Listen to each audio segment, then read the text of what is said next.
কি খবর সবার? ইজি বাংলা প্রথম পত্রের অনুশীলনী প্রশ্ন উত্তর পড়তেই আপনি আসছেন এবং সেই ধারাবাহিকতায় আমরা পড়ব, দেখেন স্যার, কি পল্লী সাহিত্য নামে দুর্দান্ত একটা প্রবন্ধ। ক্লিয়ার?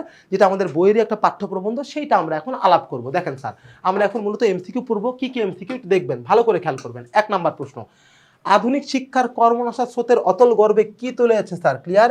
একটু খেয়াল করবেন। আধুনিক শিক্ষার কর্মনাশার স্রোতে আমাদের বাংলার যে উপকথা, অর্থাৎ বাংলার যে গল্পগুলো, মানে রূপকথার গল্প, উপকথার গল্প, সেগুলো ধীরে ধীরে হারায় যাচ্ছে। এখন আমরা অন্য টাইপের সংস্কৃতিতে চলে গেছি স্যার। ক্লিয়ার? 2 নাম্বার, কিন্তু হায়, এসব এই কাজের জন্য স্বেচ্ছাসেবক দল কই?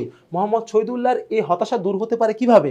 দেখেন, তার স্বেচ্ছাসেবক দল গঠন করে হতে পারে, সভা সমিতি যথাযথ উপস্থাপন করে হতে পারে, ফোকলোর সোসাইটি স্থাপন করে, জনসাধারণকে সচেতন করে স্যার। ক্লিয়ার? মূলত এটা তৈরি হতে পারে কেমন স্যার? এক কথা বলা যায় ফোকলোর সোসাইটি স্থাপন করে, অর্থাৎ যারা পল্লী সাহিত্য নিয়ে কাজ করবে এমন একটা স্বেচ্ছাসেবক সমাজ তৈরি করে স্যার এটাকে দূর করা যাইতে পারে। ওকে স্যার, চমৎকার। তারপরের প্রশ্নটা আমরা দেখি, একটু দেখবেন কি বলা হচ্ছে। দেখেন, এখানে একটা খনার বচন উল্লেখ করা হয়েছে, খুব সুন্দর একটা ব্যাপার। এটা একটা পল্লী সাহিত্য। খনার বচনটা কি? 16 চাষে মূলা, তার অর্ধেকে তুলা, তার অর্ধেকে ধান, বিনা চাষে পান। খনা ছিলেন একজন কৃষি বিজ্ঞানী বলা যায়, কৃষি নিয়ে নানা ধরনের ছড়া বাইতে দিচ্ছেন আর কি, এবং সেটাই কিন্তু একটা সুন্দর রূপায়ণ এখানে আনছেন আর কি, যে 16 চাষে মূলা, তার অর্ধেকে তুলা, তার অর্ধেকে ধান, বিনা চাষে পান। উদ্দীপকটি হলো কি স্যার? দেখেন, প্রবাদ প্রবচন ডাকের আমি এক মাত্র বললাম কি স্যার? খনার বচন, তার মানে উত্তর হবে স্যার কি? খনার বচন।